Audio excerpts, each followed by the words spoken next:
Hi friends, I'm back for our third lesson of Eat Well, Play Hard. So I have a question for you. Do you remember what I said we were going to talk about today? Well, I know we've already talked about vegetables. Did I tell you that maybe we'd talk about fruit? You're right. Today we are talking about fruits and why they are so good for us. So let's start with a couple jokes. What do you call a strawberry when it's sad? A blueberry. Get it? If you're sad, you're blue. Ha! That was great. All right, one more. Why did the orange stop rolling? Because it was out of juice. Oh, Miss Emily cracks herself up. All right, so today we are going to be talking about fruit. Why is fruit so healthy for us? Well, just like vegetables, it's full of vitamins and minerals and fiber to help you feel full. So I have a question for you. Did anybody draw the rainbow that I asked you to draw and put it on your refrigerator? I hope so. Did anybody keep track of the food they ate?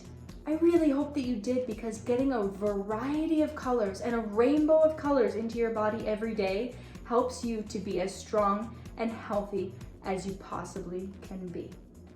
So let's get started talking about fruit, shall we? This book is called A Fruit is a Suitcase for Seeds. It's displayed with permission from Lerner Publishing Group. It's written by Jane Richards and illustrated by Anka Harriton.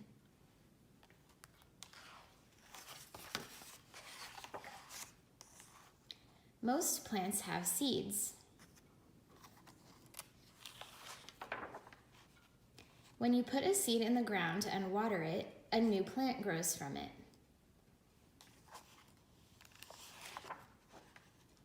Seeds often travel to faraway places.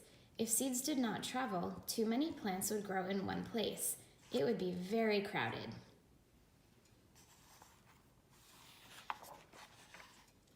Some seeds travel on the wind. Some seeds travel in the water. Many seeds travel inside fruits. The fruit is like a suitcase for the seeds. It protects them on their trip. Fruits look beautiful and taste good, so animals and people eat them and drop the seeds in different places. Some fruits carry one big seed inside them. The seed is called a pit. A cherry is one of these fruits. Some fruits have many small seeds inside them. An apple is one of these fruits.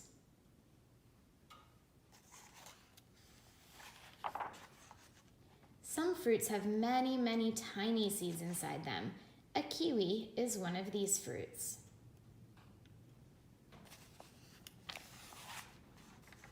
Many berries, such as strawberries and blackberries, carry their seeds on the outside. Raspberries do too.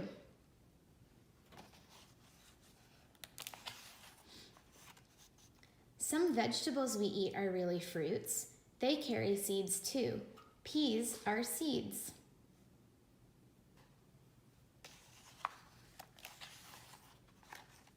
Can you find the seeds on this ear of corn? Hint, it's the part you eat.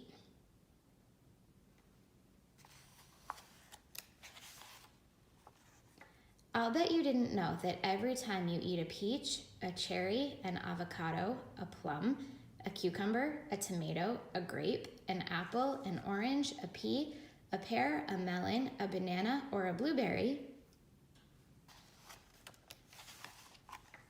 you're really eating a suitcase for seeds.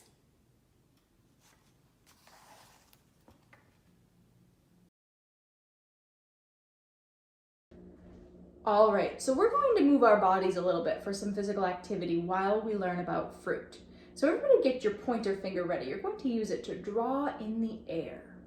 So I'm going to describe a fruit for you, and we are going to draw it together once we figure out what it is.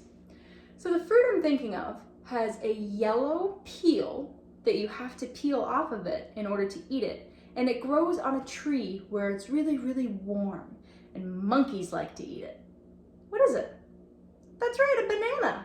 All right, everybody put your hand in the air and draw a picture of a banana. All right, now draw a picture of a monkey. How would you draw a monkey? I put some eyes, and I put a nose and some ears, and I might draw a little body on him. All right, there's my monkey.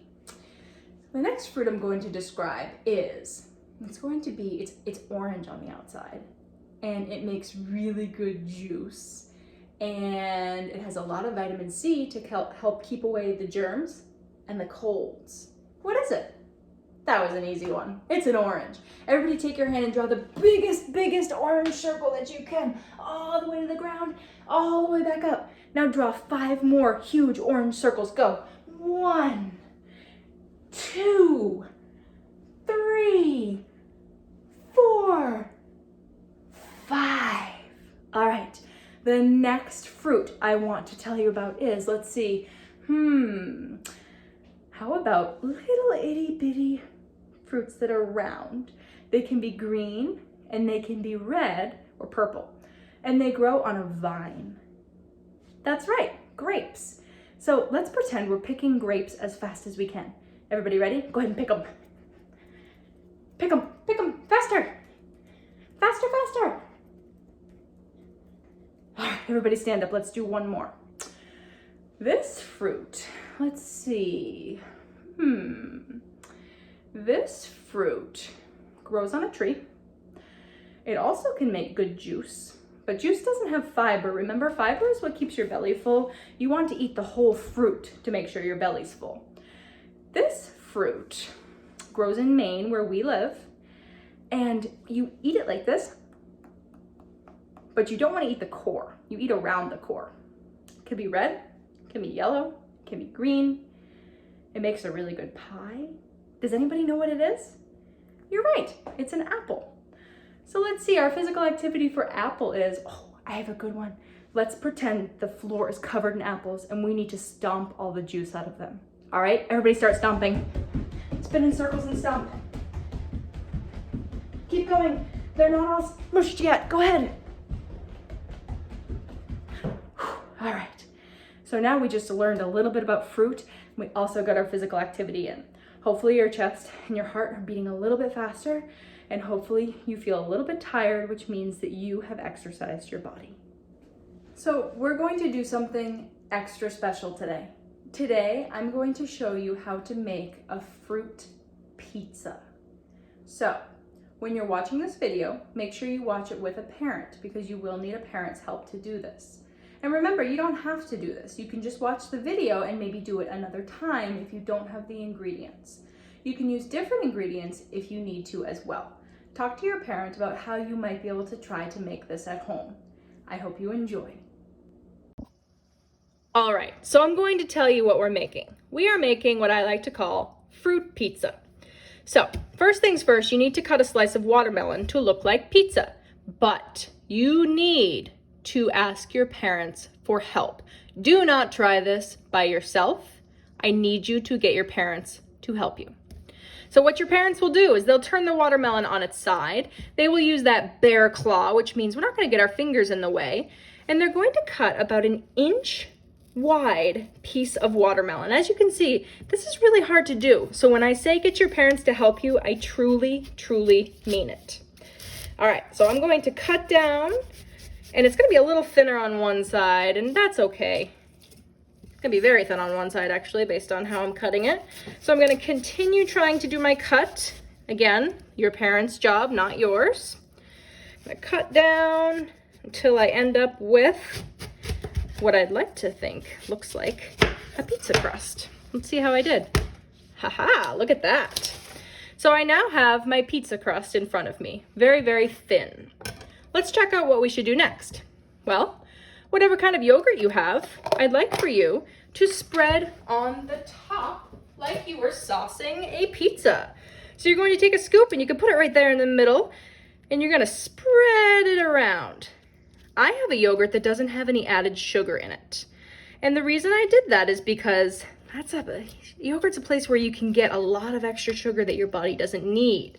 Right now, we're putting yogurt on watermelon. Watermelon has a lot of sugar already. We don't need more.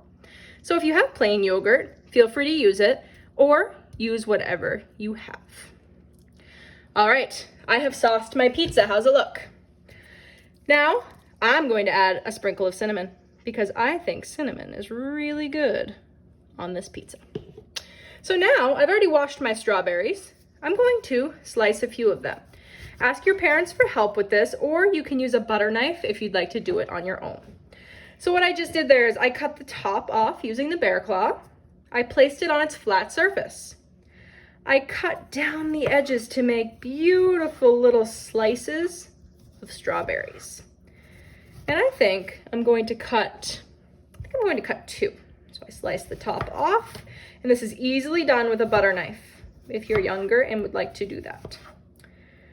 All right, let's see if I have enough.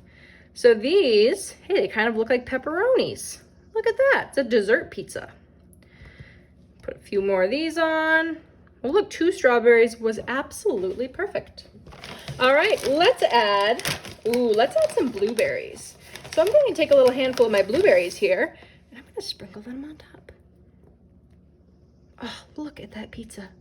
So, right now I have 2 food groups. I have, what is it? Oh yeah, fruit, blueberries, strawberries, and watermelon, and I have dairy. I have my sauce or my yogurt. But you know what? To have a really well-balanced meal, I'd really like to have 3 food groups. So I'm gonna open up my pantry, so stick with me for a second. And I think I might sprinkle some oats on top. I think that might be kind of good. It might add a little crunch. So I'm going to just do a little sprinkle of some whole grain oats on the top of my pizza. It's almost like the spices on top. A few more sprinkles there. Now I have 3 food groups. I have fruit, I have vegetables. No, I don't have vegetables. I have fruit, I have dairy, and I have grains. So now what you can do is, with a parent's help, of course, you can either take a knife, or if you have a pizza cutter, you could give that a shot, and you're going to cut your pizza just like you would a regular one. So let's go ahead and slice up our pizza. I know I'm putting my fingers close there, but you should be very careful doing that. Let's slice it into, I'm gonna do 8 because I won't eat all of this right now. I already had lunch. I know this is kind of like a little dessert or snack, but I'm awfully full after what I ate, and I have to listen to those hunger cues to know when I should eat. All right, my pizza is cut. I'm going to enjoy.